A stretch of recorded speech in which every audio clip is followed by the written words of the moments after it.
What's up, Internet? Welcome back once more to the Xenoblade Chronicles 2 Blade Showcase, and following through with another New Game Plus blade. This is going to be Cressidus, Mikhail's blade. Now, Cressidus is a very special blade to me, because he's the very first out of the new blades that I've actually unlocked from core, and he's a very interesting take on the tanking role. This is mainly due to the fact that he has the special ability Senton. Senton increases the topple duration of your enemies, and also the damage that you get is increased by 150%. This is extremely useful due to the rapid nature of the Knuckle Claw moveset that he has. Yes, this time it is the Knuckle Claw, it's not Twin Ring, it is going to be Knuckle Claw, and basically the way that it works is that the amount of topple duration that you gain per hit will actually decrease over time. So once you do your first main moveset of the Knuckle Claw, and then you go through all of your art, it's going to decay really quickly. So it's imperative that you make as much time as possible as you can, and using it as efficiently as you can. And this is a very good very good passive because of how well it synergizes with his level 4 special, which is also boosted by his second passive, Double Team. Double Team increases the level 4 special of the blade by 180%, and the good thing about this is that when you do a level 4 special on a toppled or launched enemy, you actually pause the gauge on that target. What happens here essentially is that you'll have all the time in the world, and you'll be able to recharge the amount of topple gauge that the enemy has due to Senton. So this is actually quite nice, because if Earth Element is the second part of the the blade combo that you're doing, you can also make that into a fusion combo for the Gaia Crash that it's part of. As well, if you have an electric type on the team, not only will you get a fusion combo for the Gaia Crash, but you'll also get another fusion combo for having a topple Lightning Quake, and you'll actually see this in the video that you're watching right now of Gladiator Orion. You stack a lot of damage, and if you continue this process over and over again, you'll be building your party gauge really fast. And the other thing that I wanted to mention as well is Trespass. Now, Trespass is a fascinating little thing. It kind of borrows the concept of Ursula's ability, but instead of healing your entire party, you'll instead actually do damage. The damage is actually pretty decent. About 20,000 damage can be done at S rank, and the higher the rank is, obviously, the more damage you'll be able to do. For the actual passive itself, I can't really say for sure whether or not trust is actually a factor in determining the damage, so keep that in mind. That being said though, having a overclocking Bengal gimmick build could technically work. Unfortunately, the damage output is quite slow, but the good thing about Trespass though is that it does give you some aggro, so since you are functioning solely as the tank, you will be making quite good use of this. So I know that the level 4 special is the star of the show for Cressidus. It's a really fun to use special, but we're going to have a quick look at the other specials. The other one is going to be Dead Ball. This is a 100% chance of dealing a guard annulling attack. Unfortunately, for the purposes of using Senton to increase the duration of topples, this won't be the most useful one, because it only hits once, and when it does hit, it does take a while for it to actually begin. That being said though, it is guard annulling, so it definitely will be helpful to your party, and Cressidus does a really good job of supporting the party. It's just that, as far as tanks go, he actually doesn't have much in the way of damage mitigation, but we'll get into that later. The second special is Berserk March. Berserk March is really funny because with this particular ability, you actually increase the amount of aggro and the amount of topple that you'll get because it hits so many times. That also is added with the fact that you get a bit of a knockback to your enemies in an AoE effect when you're doing this, so this can be really useful if you feel like you're getting crowded and need some breathing room.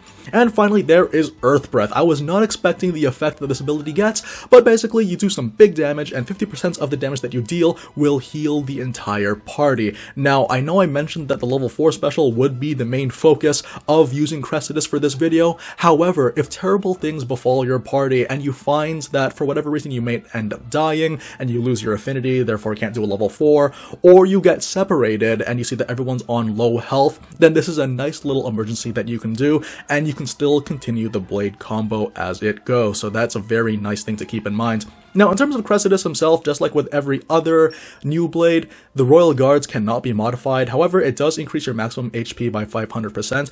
This makes it very easily because this also stacks with a 20% HP mod that he comes with. With this additional 20 HP, it should be able to get you even closer to getting cap HP most of the time. Like I said before, Cressidus doesn't actually have much in the way of damage mitigation. He's more of a bruiser than anything else. He does quite a bit of damage, and he can take a hit pretty nicely, but you're going to have to make the difference as the player. So that goes with the Aux Cores. We're going to go with ultimate shields and block rate up. Because he is a standard blade, he unfortunately only has 2 slots to work with. You could technically use blade combo boost or some resists, as you can see over here on the screen. You're going to be able to experiment with these ones. However, with higher damage enemies, particularly the super bosses, having a higher block rate and ultimate shields, while it's only 42%, it can still work well in his favor. Remember, he has a large health pool to work with, and this definitely does help things along the way. Not to mention that he has a stellar 40% physical defense and 20% ether defense, so it's not like you're completely wanting, but you will need to sort of sacrifice your Aux Cores in the name of survivability. And in terms of the actual driver, having Zeke with Cressidus is actually very nice. This is mainly due to the fact that with Cressidus, you actually will have not just a topple for your abilities, so not only can you create a topple that you can also extend by yourself, you'll also have a blowdown. This is really funny if you fight against Tyranitar and Kuradil, because for whatever reason, this doesn't work on Gladiator or Ryan, a human-sized enemy, but it works on the giant T-Rex himself, so it's just really funny to see that you just punch a guy into the stomach, and then he just falls flat on his chest. So that's really, really nice stuff. Otherwise, though, yeah, there are the Sacrificial Chop for increasing aggro, as well as Decisive Knuckle. I've actually decided to take off Decisive Knuckle, mainly because it is an ether ability, and while it does increase the amount of damage to the people targeting the user, it's not quite as recommended just due to the fact that I'd prefer to have aggro on single target enemies, while also being able to deal more damage with falling dropkick. You will be dealing 5 to 6 digit numbers depending on the weaknesses, elemental weaknesses of the target you're fighting against. So what we're going to do is that we're going to go ahead and cut the video, and I will show you the demonstration. Alrighty, so here we are at Tantal. We're going to fight against Cloud Sea King Ken, the same boss that we fought against for the Mikhail showcase, but this time we are going to be using Mikhail's blade. Now, the really, really interesting thing about this particular boss is that he is actually fairly easy to topple, so that's going to be really good news for us. And the nice thing about playing Cressidus is the fact that you're going to be toppling people quite often, especially with the party setup that we're running right now. Currently, I have a Mithra, Cassandra, and Wulfric on Rex, and Abrona is the only blade that Nia has. Now, in terms of accessories, I've actually given Zeke and Rex both Platinum Belts. Platinum Belts, for those of you guys that don't know, extends the topple duration of the enemy by an additional 27%, and it only affects the person that did the topple in the first place. So since Rex and Zeke are the only people that have topples, that is going to be what's going on right now. As well, Wulfric actually synergizes quite nicely with Cressidus. This is mainly due to the fact that the AI of the Xenoblade Chronicles party members actually has a tendency to kind of stay on their little spear users because it has the break. So because he does extra damage to toppled enemies, this is definitely going to be very viable because we're able to extend that to really, really great amounts.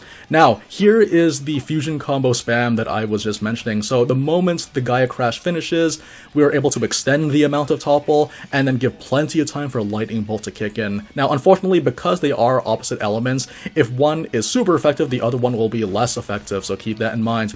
Now, you're probably wondering why I'm doing 300,000 damage. It's because I have a high-tech eye patch. Having a high-tech eye patch is really awesome on Cressidus, because you're already fighting against toppled enemies as it is, so you see we're doing bonus damage.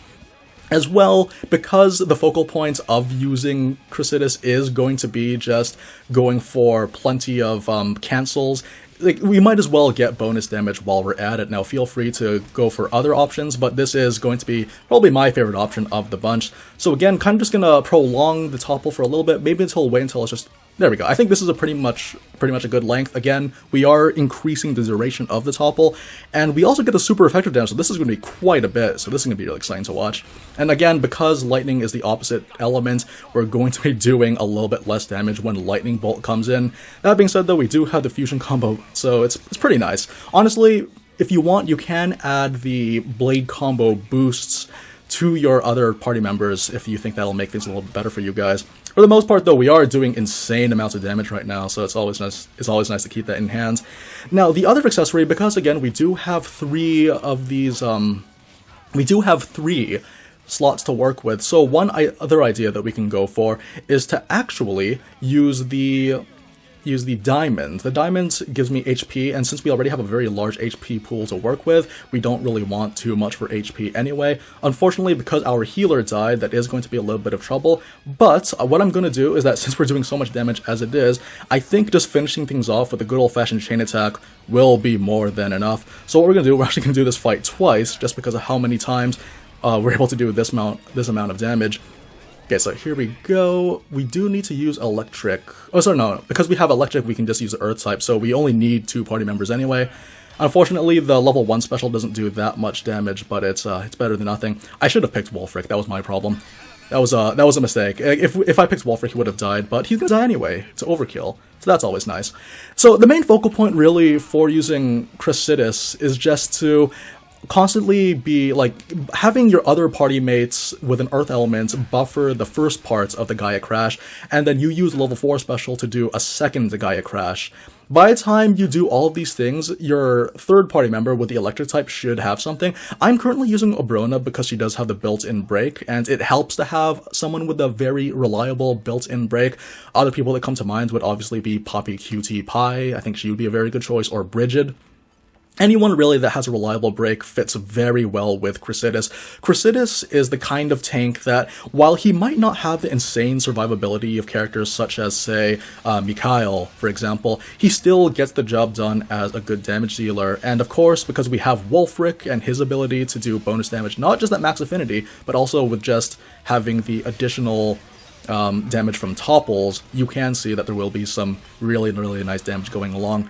So we already have the full affinity. I'm just going to wait a little bit. The topple is going to start, but we have to wait for the second topple before we can actually get things done. So here we go. I'm going to go ahead and go for the break. Unfortunately, I missed all of my cancels, so the high-tech eye patch didn't do us any favors that time. And I'm going to wait a little bit for the topple to sort of go down. Probably cancel this one out too for 77,000 damage, and then immediately do this level 4. This is some pretty crazy damage, and like what you saw with Orion, you can actually get into like half health pretty nicely. Okay, so that's gonna be the topple. I hope I get this in time.